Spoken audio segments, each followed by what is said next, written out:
गौतम बुद्ध के संबंध में 7 बातें। पहली,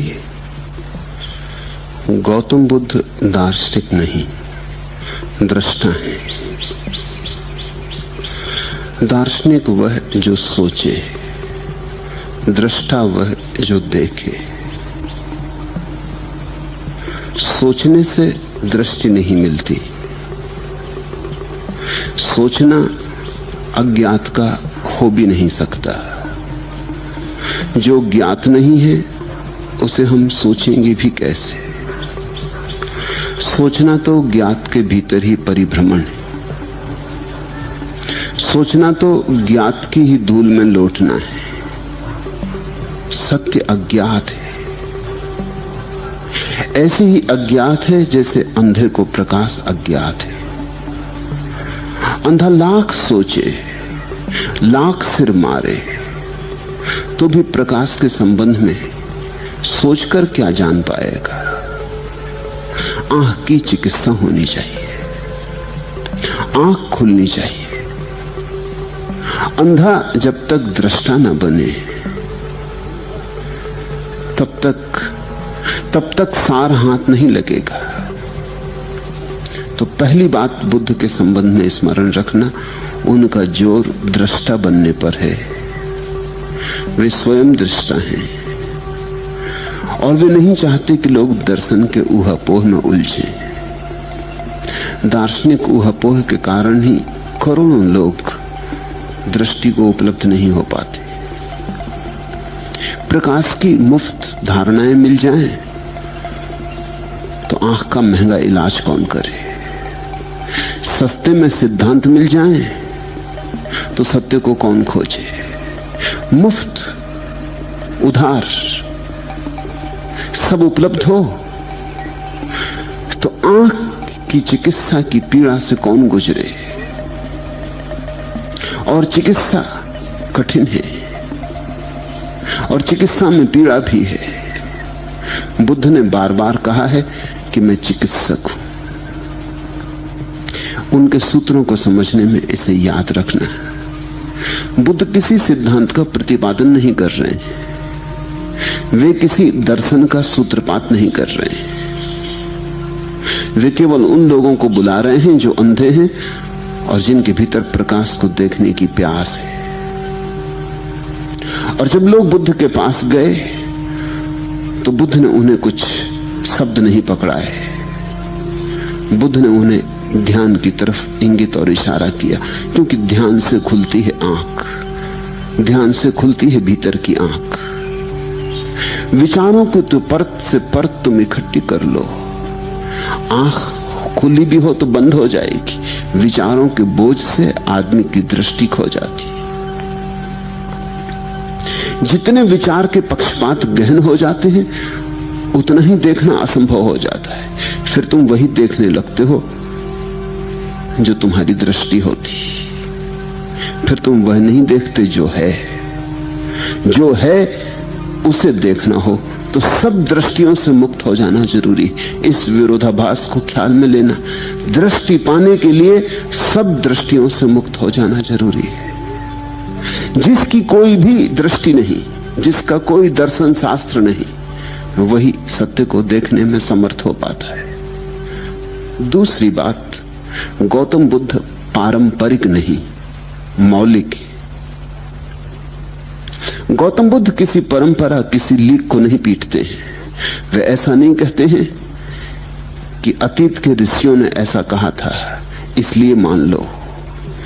वे ऐसा नहीं कहते हैं कि वेद में ऐसा लिखा है इसलिए मान लो। वे ऐसा नहीं कहते हैं कि मैं कहता हूं इसलिए मान लो। वे कहते हैं जब तक तुम न जान लो मानना मत। उदार श्रद्धा 2 कौड़ी की है। विश्वास मत करना, खोजना।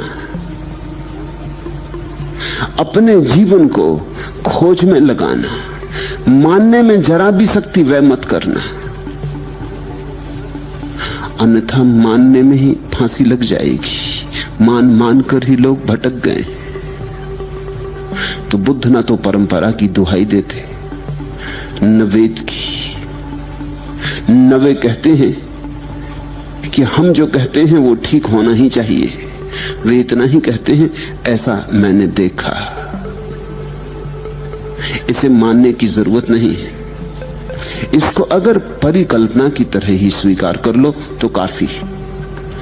परिकल्पना का अर्थ होता है हाइपोथेसिस। जैसे कि मैंने तुमसे कहा कि भीतर आओ,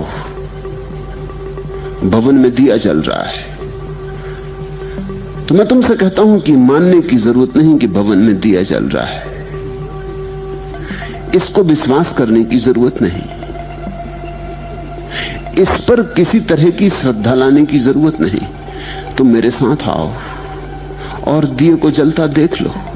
दिया जल रहा है तो तुम मानो या न मानो, दिया जल रहा है। और दिया जल रहा है तो तुम मानते हुए आओ कि न मानते हुए आओ, दिया जलता ही रहेगा। तुम्हारे न मानने से दिया बुझेगा नहीं, तुम्हारे मानने से जलेगा नहीं। इसलिए बुद्ध कहते हैं तुम सिर्फ मेरा निमंत्रण स्वीकार करो।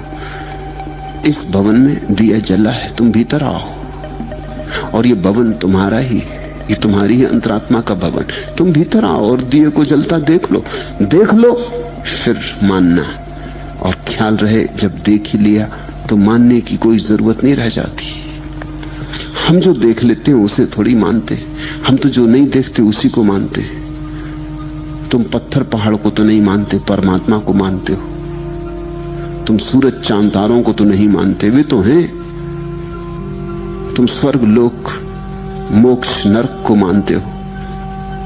जो नहीं दिखाई पड़ता उसको हम मानते हैं, जो दिखाई पड़ता उसको तो मानने की जरूरत ही नहीं रह जाती, उसका यथार्थ तो प्रकट है। तो बुद्ध कहते हैं मेरी बात पर भरोसा लाने की जरूरत नहीं, इतना ही काफी है कि तुम मेरा निमंत्रण स्वीकार कर लो। इतना पर्याप्त है। इसको वैज्ञानिक कहते हैं हाइपोथेसिस, परिकल्पना। एक वैज्ञानिक कहता है 100 डिग्री तक पानी गर्म करने से पानी भाप बन जाता है। मानने की कोई जरूरत नहीं। चूल्हा तुम्हारे घर है, जल उपलब्ध है, आग उपलब्ध है, चढ़ा दो चूल्हे पर जल को, परीक्षण कर लो। परीक्षण करने के लिए जो बात मानी गई है वो परिकल्पना, अभी स्वीकार नहीं कर ली है कि ये सत्य है।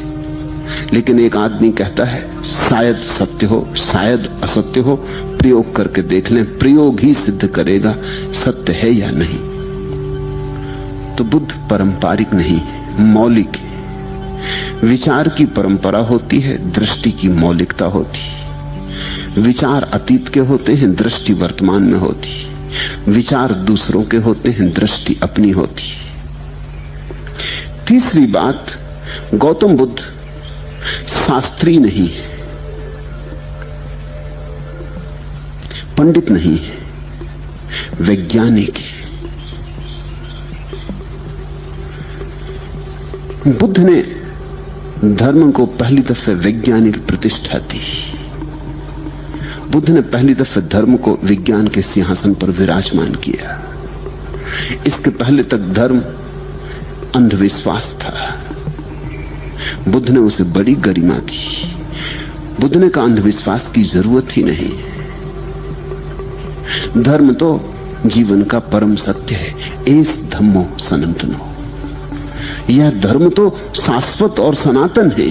तुम जब आंख खोलोगे तब इसे देख लोगे। इसलिए बुद्ध ने यह नहीं कहा कि नरक के भय के कारण मानो, और यह भी नहीं कहा कि स्वर्ग के लोभ के कारण मानो, और इसलिए भी नहीं कहा कि परमात्मा सताएगा अगर न माना और परमात्मा पुरस्कार देगा अगर माना। नहीं, ये सब व्यर्थ की बातें बुद्ध ने नहीं कही। बुद्ध ने तो सार सूत्र कहा। बुद्ध ने तो कहा ये धर्म तुम्हारा स्वभाव है, ये तुम्हारे भीतर बह रहा है, अहिर्निश बह रहा है। इसे खोजने के लिए आकाश में आंखें उठाने की जरूरत नहीं है, इसे खोजने के लिए भीतर जरा सी तलाश करने की जरूरत है। ये तुम हो, ये तुम्हारी नियति है, तुम्हारा स्वभाव है। एक क्षण को भी तुमने इसे खोया नहीं, सिर्फ विस्मरण हुआ है। तो बुद्ध ने चैतन्य की सीढ़ियां कैसे पार की जाएं, मूर्छा से कैसे आदमी अमूर्छा में जाए, बेहोशी कैसे टूटे और होश कैसे जगे, इसका विज्ञान फिर किया।